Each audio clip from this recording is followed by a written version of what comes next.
again, and on August 6th, they went, after I got up to leave my computer station to go to the bathroom and then go outside and have a cigarette, they literally had the audacity to go in and send me an email to my own Gmail account stating that they know who I am and that campus safety had been notified. This was done for fear-mongering. So what I did was I closed down all, because I minimized everything before I went to the bathroom and then left a note on the keyboard stating that I'd be right back. And what they did was they got somebody to go into my Gmail account, send that Gmail to me to make me feel threatened.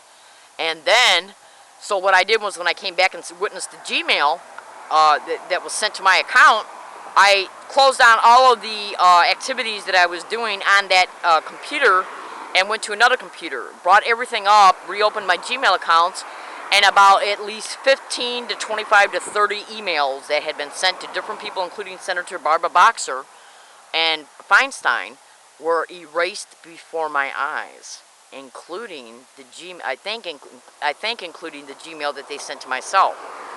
So I got up and I complained about it. Now, what we have to understand here is that when I got up to go to the bathroom and then to go have a cigarette outside, that's when they sent me an email in my own Gmail account, and then they sent it, they opened up my Gmail account that I had minimized, wrote an email, and then sent it to that Gmail account, my Gmail account. Now that time period that shows that Gmail was sent, I have a digital tape recorder that's running at all times. The one I was using is a different color. On that audio file that shows the time that that email was sent, shows background noise of me being in another environment, which would prove the cyber hacking and cyber espionage.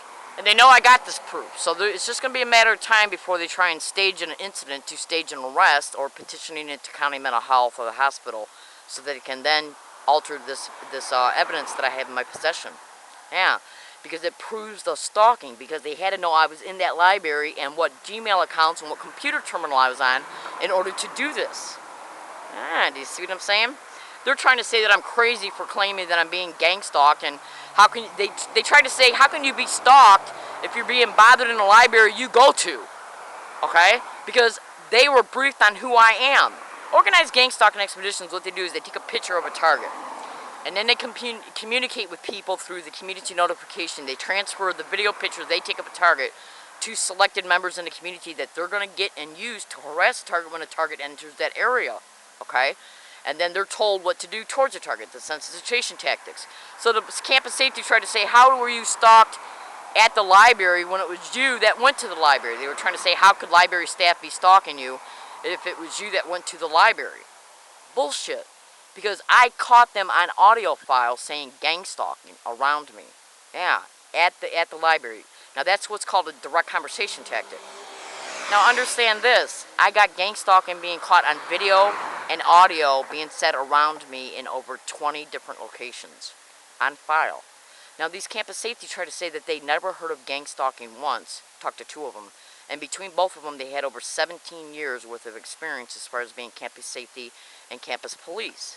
They say between those 17 years that they've never heard of gang stalking once or organized stalking. Yet I got it constantly. I have it repeated. I have it caught on audio file, digital audio file, being said around me in locations that I went to on UCSD campus, including their own library, biomedical library staff, saying it. Now, if all these people and nobody knows about gang stalking, who have worked on campus 4 years, why do I got gang stalking being said around me?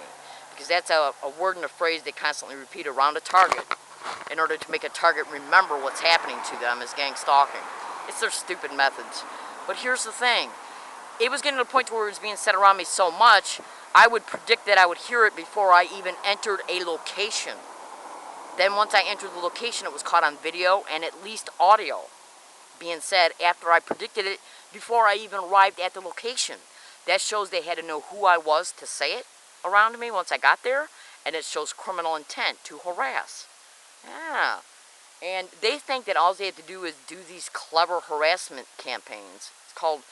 There's an organization called Freedom from Covert Harassment and Surveillance. Covert harassment and surveillance. They surveil you covertly in order to be able to see where you're going so they can harass you through these sensitization tactics.